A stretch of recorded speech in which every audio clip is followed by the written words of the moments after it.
was to save the workers, and the rumors were true. It was a busy street, the town, when these guys talked to each other and said that Lloyd and the knight remained in the mine, and they heard that they killed all the monsters, and then the main character carried the knight on his shoulders. The rising sun enveloped the flat town, and they realized that this guy was different from the same Lloyd they knew. At this time, the knight was sitting on a chair in front of the protagonist, who was lying on the bed. Lloyd was lying on a pillow with his eyes closed. Then he began to open his eyes. Xavier immediately exclaimed, notification that the inhabitants of their estate were deeply impressed by his heroic actions and did not stop praising him.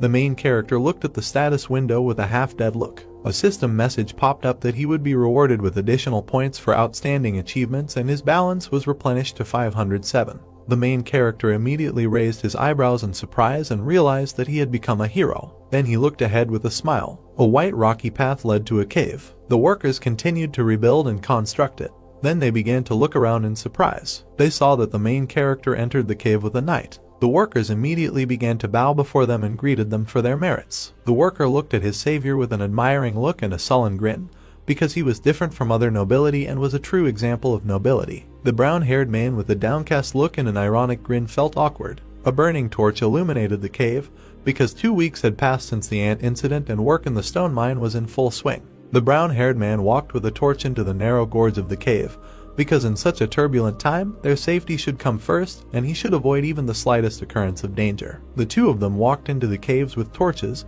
and the knight said that today they were looking for ant trails and wanted to ask a question. Lloyd replied that there was no point in wasting oxygen on the post and wanted to quickly talk. The protagonist looked back at the knight behind him, who asked why he himself constantly exposed himself to danger, because he could just order others to do it for him. Xavier looked closely at the gentleman and realized that it could not be that he was interested in the safety of ordinary workers, and said that he